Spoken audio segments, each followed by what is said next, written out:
Bapak Ibu jamaah Masjid Al Utsman Plawangan yang dirahmati Allah, mari kita merenungi firman Allah, Allazi khalaqal mauta wal hayata liyabluwakum ayyukum ahsanu amala wa huwal azizul ghafur. Yang artinya Allah adalah zat yang menciptakan mati dan hidup untuk menguji kamu semuanya. Siapa di antara kamu yang lebih baik amalnya, dan Dia Allah Maha Perkasa dan Maha Pengampun. Jadi artinya kita harus menyadari bahwa hidup di dunia ini bukan tujuan akhir. Akan tetapi hidup di dunia ini merupakan perjuangan untuk menempuh hidup di akhirat. Artinya celaka dan tidaknya, bahagia dan tidaknya hidup di akhirat akan ditentukan oleh cara hidup kita di dunia. Jadi baik tidaknya nanti kita di akhirat ditentukan baik tidaknya amal-amal kita di dunia. Sebab amal perbuatan kita di dunia ini akan mendapatkan balasan yang sesuai. Jadi sesuai amal kita di dunia, kalau baik ya akan mendapatkan pahala, kalau tidak baik akan mendapatkan siksa. Jadi intinya hidup kita di dunia ini ujian dari Allah. Ya, Allah menentukan kita hidup, menentukan kita mati, ini semuanya ujian. Sesuai amal yang kita perbuat di dunia nanti akan menentukan baik tidaknya, bahagia tidaknya hidup di akhirat. Perlu kita ketahui bahwa Allah Subhanahu wa Ta'ala menciptakan makhluknya ini menjadi 3 kelompok atau 3 golongan. Qasamallahi al-khalaiq salasata aqsamin. Jadi Allah menciptakan makhluknya ini ada 3 kelompok atau 3 golongan. Pertama, qismun khuliqu bi aqlin wa syahwatin wa hum banu Adam. Di pertama Allah menciptakan makhluknya dengan membekali akal dan syahwat. Dia ada makhluk Allah yang hidup dengan bekal akal dan syahwat. Siapa itu? Manusia. Jadi kita semuanya ini hidup dilengkapi Allah akal dan syahwat. Nah, akal ini untuk supaya kita bisa mendapatkan ilmu. Nomor 2, qismun khuliqu bi aqlin bi ghairi syahwatin. Yang kedua, Allah menciptakan makhluk hanya dilengkapi akal saja, tanpa syahwat. Ini para malaikat. Jadi malaikat hanya dilengkapi Allah akal, syahwat tidak. Kemudian yang ketiga, qismun khuliqu bi syahwatin bi ghairi aqlin wa hum ad-dawab. Yang kelompok ketiga ini Allah menciptakan makhluknya dengan membekali syahwat, melengkapi syahwat tanpa akal. Siapa itu? Hayawan. Jadi yang diberi bekal akal dan syahwat adalah manusia. Sedangkan hayawan hanya dilengkapi syahwat saja. Kemudian malaikat dilengkapi dengan akal saja. Terus sekarang cara hidup kita, ya, apa harus menggunakan akal atau harus menggunakan syahwat? Jelaskan, wa man ghalaba aqlu ala syahwati kana ma'al malaikah. Jadi barang siapa yang hidupnya menggunakan akal, maka orang itu hidupnya seperti malaikat. Jadi malaikat kan pakai akal. Di malaikat pakai akal. Kemudian waman ghalabat syahwatu ala akli kana ma'ad dawab. Kemudian barang siapa yang hidupnya hanya menggunakan syahwat, maka mereka akan hidup seperti binatang. Jikalau menggunakan akal, hidup kita seperti malaikat. Kalau kita hidup dengan menggunakan syahwat, hidup kita tidak ada bedanya dengan binatang. Nih. Jadi karena manusia dibekali akal dan syahwat, maka manusia dituntut untuk menjalankan syariat Islam. Jadi kita harus berusaha bagaimana hidup kita, ya, kita sesuaikan dengan akal. Yarfa'illahu alladzina amanu minkum walladzina utul ilma darajah. Di Allah akan mengangkat derajatnya orang yang iman dan orang yang mempunyai ilmu. Jangan sampai hidup kita terjerumus seperti hidupnya hayawan. Ini harus kita perhatikan.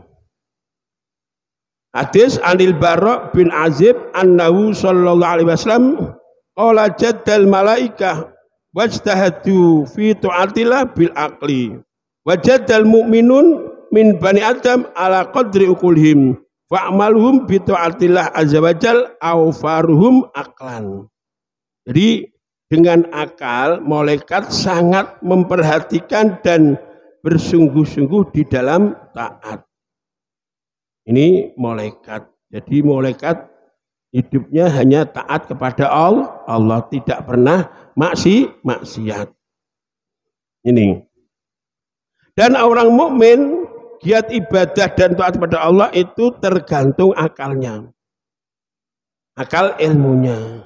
Kalau benar-benar orang itu mempunyai akal ilmu yang sempurna, orang itu akan beramal sesuai dengan amal yang dilakukan para malaikat. Itu hanya mengabdi pada Allah, ibadah, ya, menjalankan perintah Allah dan menjauhi larangan Allah. Ini hidup yang sesuai dengan malaikat. Tetapi kalau manusia ini hidupnya hanya menggunakan syahwat,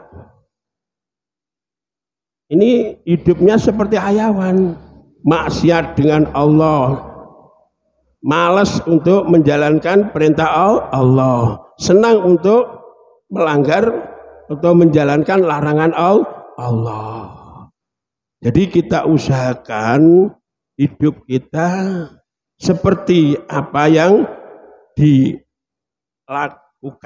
para malaikat. Malaikat siapa? Al malaikatuhum ibadun mukramun la ya'suna ma amarahum wa yaf'aluna ma yu'marun wa hum azzamun latifah. Zawatu arwah ja'alallahu lahum quwwatan al tasakkul bi askalin mukhtalifatin hasanatin. Artinya malaikat yaitu hamba-hamba Allah yang mulia, la ya'suna ma amarahum, tidak pernah mendurhakai perintah Allah. Apa yang diperintah Allah selalu dilakukan. Lain halnya dengan manusia, padahal manusia sudah dilengkapi dengan akal, dilengkapi dengan syahwat.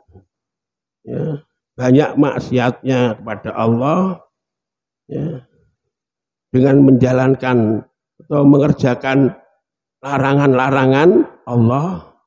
Males mengerjakan perintah Allah itu manusia. Sebab ada akal, ada syahwat. Wa hum asamun latifatun zawatu arwah. Malaikat adalah jisim yang halus yang mempunyai ruh. Jalallahu lahum kuwatan atas syakul. Dan Allah memberi kekuatan malaikat bisa berubah wujud. Berubah wujud yang hasanah. Jadi malaikat itu bisa berubah menjadi manusia. Contoh,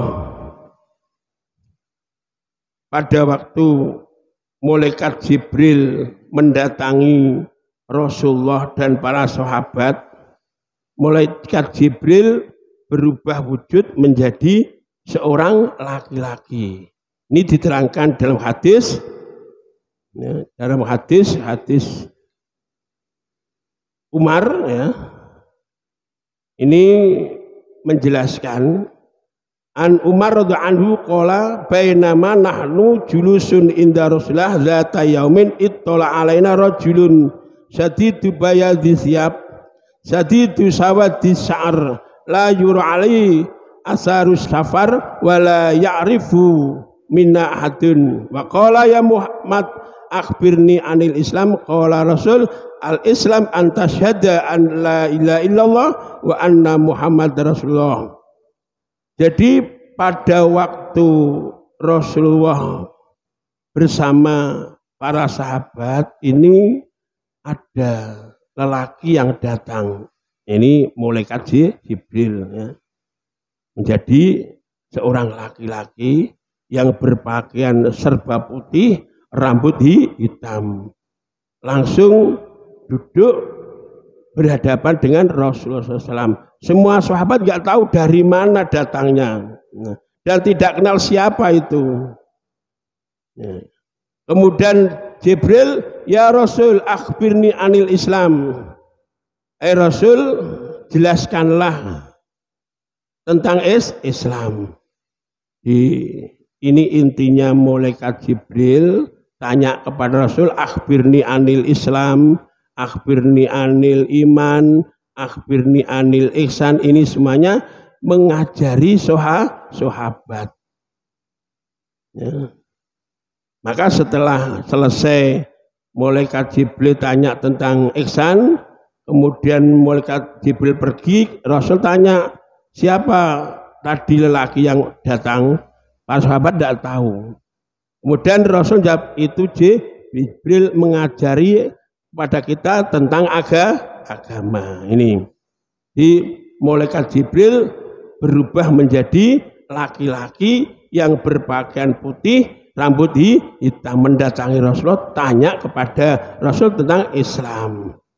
Islam itu apa ya Rasul? Yaitu membaca syahadat, bersaksi, ya, sesungguhnya tiada Tuhan yang sah disembah melainkan Allah, dan sesungguhnya Nabi Muhammad utusan Allah. Ini pertama kali yang ditanyakan malaikat Jibril adalah Islam, dan jawaban Rasul urut pertama kali adalah membaca syahadat. Artinya non muslim, artinya orang selain Islam, entah agama apa itu, kalau masuk Islam harus membaca syahadat asyhadu alla ilaha illallah wa asyhadu anna Muhammadar Rasulullah. Ini syarat. Di yustaratu fi islami kulli kafir at-talaffuz bi syahadatain. Disyaratkan setiap non muslim yang masuk Islam harus talaffuz bi syahadatain, membaca syahadat dua, asyhadu alla ilaha illallah wa asyhadu anna Muhammadar Rasulullah. Ini. Nah sekarang seperti kita ini kan awalnya jenengan semua kan putranya orang Islam. Jadi putra-putra orang Islam bagaimana, apa membaca syahadat atau tidak? Wa amma auladul muslimin fahum mu'minun qat'an. Jadi putra-putri orang Islam ini secara langsung, secara mutlak sudah dihukumi mukmin Islam. Ini kadang-kadang ada, oh ini Islam turunan sebab dari ayah ibunya nenek moyangnya Islam. Sehingga kita tidak usah masuk Islam, tidak Islam. Ini anak-anak orang Muslim. Kalau non Muslim masuk Islam harus membaca syahadat. Asyhadu an la ilaha illallah wa asyhadu anna Muhammadar Rasulullah. Nih, jadi kita karena ayah ibu kita Islam, kita juga anut Islam, mukmin. Bab anut kedua orang tua dan seterusnya. Berbeda lagi kalau orang Islam kemudian murtad, ya, artinya keluar dari Islam, entah memeluk agama apa, kemudian kembali Islam harus membaca syahadat asyhadu an la ilaha illallah wa asyhadu anna Muhammadar Rasulullah. Bedanya non Muslim yang tidak murtad ya masuk Islam ini semua amalan-amalan ya, yang dilakukan orang Islam seperti sholat dan sebagainya setelah masuk Islam ini tidak dituntut. Tapi kalau murtad dituntut. Misal murtad 2 tahun ya harus bayar sholat 2 tahun, poso ya semacam itu. Ini lebih berat orang yang murtad. Untuk itu supaya kita hati-hati jangan sampai ucapan gerakan kita menjadi kita seorang yang murtad. Rasulullah wanti-wanti dari hadis Abi Hurairah, qala Rasulullah jaddidu imanakum. Qila wa kaifa nujaddidu imanana ya Rasulullah? Faqala aksiru min qauli la ilaha illallah.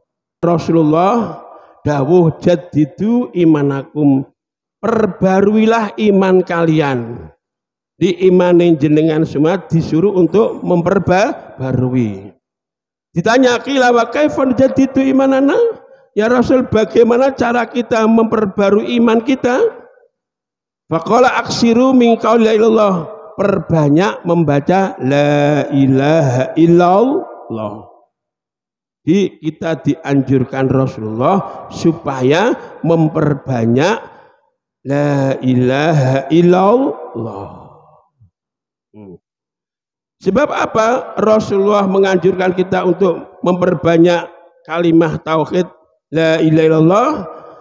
Diterangkan dalam hadis an Mu'ad, mangkana akhir kalami la ilaha illallah dakhalal jannah. Barang siapa yang akhir ucapannya, akhir hidup ya, maknanya ucap la ilaha illallah dakhalal jannah, orang itu akan masuk surga. Nah, ini supaya kita selalu memperbanyak baca la ilaha illallah. Di barang siapa yang ucapan akhir hidupnya la ilaha illallah, maka orang itu akan masuk surga. Nah, ini kemudian hadis ini ya, yang mengatakan mangkana akhiru kalami la ilaha illallah dakhalal jannah, ini dituntut atau dikoreksi oleh Nun Sewu, masih ada hubungan dengan kemarin Buya Sakur ya. Jadi kalimah la ilaha illallah itu menurut beliau merupakan kalimah persatuan. Ini jenengan biasa baca ya YouTube nanti semacam itu. Artinya Nabi Muhammad diutus di dunia ini adalah untuk mempersatukan umat manusia dengan dalil wa ma arsalnaka illa rahmatal lil alamin. Jadi menurut Buya Sakur bahwa kalimah tauhid la ilaha illallah ini merupakan kalimah persatuan. Artinya Rasulullah diutus di dunia ini untuk mempersatukan umat manusia dengan menggunakan dalil wa ma arsalnaka illa rahmatal lil alamin. Ini kemudian jawaban kami ayat wa ma arsalnaka illa rahmatal alamin ini tidak kalimat persatuan. Tapi wa ma arsalnaka rahmatal alamin ini Allah kasih sayang dengan umat manusia yang dolalah, yang tersesat, tidak kenal Tuhan, tidak kenal akhlak, tidak kenal halal haram. Allah sayang sehingga Allah mengutus Rasulullah dengan membawa syariat Islam untuk menunjukkan lagi agama sing bener, inilah halal haram, inilah sesat, inilah yang benar. Dan dengan Rasulullah biasanya umat-umat Rasul terdahulu, setiap umat itu tidak mengimani, tidak taat, nentang dengan nabinya, langsung dirusak oleh Allah. Ada yang dirubah menjadi kera, ya, ada yang ditenggelamkan.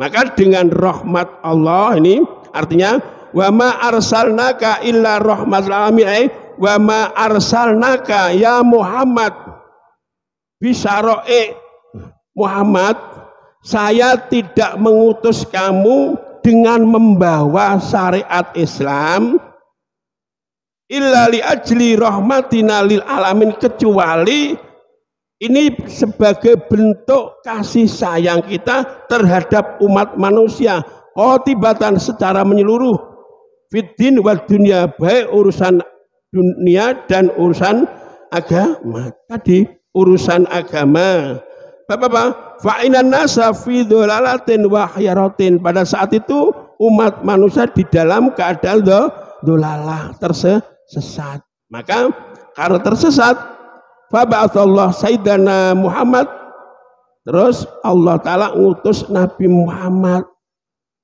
Wabayana sallallahu alaihi wasallam sabila sawab, Rasulullah menunjukkan ini loh amal yang bisa mendapatkan pahala. Ini kalau kamu kerjakan mendapatkan dosa. Wadharul ahkam, menjelaskan beberapa hukum. Wa may yazal halal wal haram, oh ini halal ini haram. Ini. Nah, kemudian terbukti lagi bahwa Rasulullah diutus untuk kasih sayangnya Allah terhadap umat manusia. Jadi setiap nabi sebelum Rasulullah menyampaikan dakwahnya, kemudian ditolak oleh masyarakatnya, ahlakahumullah, langsung ditumpas Allah. Ini. Nah, kalau umat Muhammad tidak. Wallahu akharu adzaba man kadzdzaba nabiyana ilal mauti.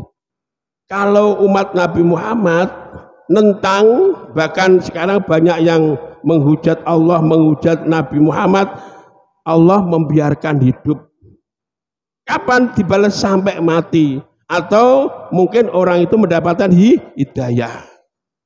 Inilah yang dimaksud wa ma arsalnaka illa rahmatal lil alamin. Jadi ini tidak bentuk ayat persatuan, tidak. Ini ayat kasih sayangnya Allah terhadap umat manusia. Sehingga Allah mengutus Nabi Muhammad Sallallahu Alaihi Wasallam.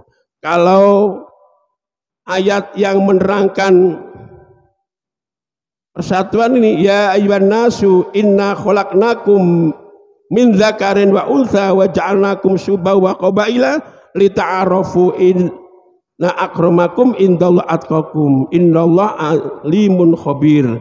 Jadi hai manusia, jadi manusia ini yono, ya ada orang Islam, ada non Muslim. Ya ayyuhan nas, sesungguhnya khalaqnakum, aku telah menciptakan kamu semua dari zakarin, dari seorang laki-laki Nabi Adam, wa unsa, dari seorang perempuan Siti-Hawa, wa ja'alnakum syu'uban, dan aku menjadikan kamu syu'uban, ya, berbangsa-bangsa, bersuku-suku, lita'arafu, supaya kamu saling mengenal. Nah, ini ayat persatuan. Jadi kita diperbolehkan kenal dengan siapa saja, non muslim sama muslim dan sebagainya, kulit putih, kulit hitam dan sebagainya. Boleh ini ayat persatuan. Kita kenal kemudian kita bersatu. Hanya saja inna akramakum indallahi atqakum, hanya saja yang paling mulia di antara kamu di sisi Allah adalah orang yang paling takwa. Kalau menurut akidah kita ya umat Islam. Umat Islam yang paling takwa. Ini ayat persatuan. Wa ma arsalna itu tidak ayat persatuan. Ini sudah saya jelaskan. Nah, kemudian kedua, beliau Buya Sakur mengatakan ide besarnya Nabi Muhammad itu membangun persatuan. Nah, jadi sehingga kalimah la ilaha illallah ini dikatakan itu kalimah persatuan yang mempunyai arti ya, barang siapa yang mendukung Rasulullah di dalam menegakkan persatuan, maka orang itu ditanggung masuk surga. Jadi dawuh mangkana tadi ini maknanya menurut Buya Sakur, barang siapa yang mendukung mendirikan persatuan umat manusia ya, akan masuk surga. Nah, kalau kita kan barang siapa yang akhir perkataannya la ilaha illallah masuk surga. Ini ada geseran perpindahan makna. Nah, Buya Sakur menggunakan dari kalau jenengan ngaji sorob itu dari wahada yuwahidu tauhidan, menyatukan. Menurut beliau dikatakan menyatukan, maka kalimah la ilaha illallah dia katakan kalimah persatuan. Ini kalau menurut kita jelas itu sudah geser. Ya, jadi kalau kita artinya jadi mangkana akhiru kalami la ilaha illallah dal jannah, ini yang masuk surga, yang akhir kalamnya la ilaha illallah. Ini makna asli yang benar. Di kalimah la ilaha illallah itu kalimat tauhid, bukan kalimat persatuan. Dijelaskan dari hadis Mu'ad, mangkana akhir kalami la ilaha illallah dakhul jannah nas'alullah al-karim al-wadud ayahtima kalamana bi kalimati tauhid. Jadi hadis barang siapa akhir kalamnya la ilaha illallah masuk surga. Kemudian nas'alullah al-karim al-wadud ayahtima kalamana bi kalimat tauhid. Aku mohon kepada Allah supaya mengakhiri ucapan saya dengan kalimah tauhid la ilaha illallah. Nih, kemudian an Abi Hurairah hadara malakul mauti rajulan yamutu fasaqqa a'dha'ahu falam yajid amalan khairan summa saqqa qalbahu falam yajid fi khairan fafakka lihyaihi fawajada tarafa lisani lasikan bi hanakhi yaqulu la ilaha illallah faghfirlahu bi kalimat ikhlas. Artinya ada malaikat maut mendatangi lelaki yang sedang meninggal. Jadi ada malaikat maut mendatangi lelaki yang meninggal dunia. Kemudian malaikat maut tadi membedah dan membuka anggota mayat tadi, ternyata tidak mendapatkan amal baik sama sekali. Kemudian membuka hatinya juga tidak ada amal baiknya. Kemudian malaikat maut membuka mulutnya, ternyata di dalam mulut ya, ini lidahnya ya, nempel ke langit-langit, ini mulut cetak membaca la ilaha illallah. Nah, ini jadi ada orang meninggal dunia tidak mempunyai kebaikan sama sekali. Golai malaikat awake dibedah tidak ada amal baik. Semuanya dibedah, hatinya dibedah tidak ada. Kemudian malaikat membuka mulutnya, ternyata lidahnya nempel ke langit-langit mulut atau cetak, ada bacaan la ilaha illallah. Ghufira orang itu diampuni dosanya, sebab di lidahnya ternyata membaca la ilaha illallah.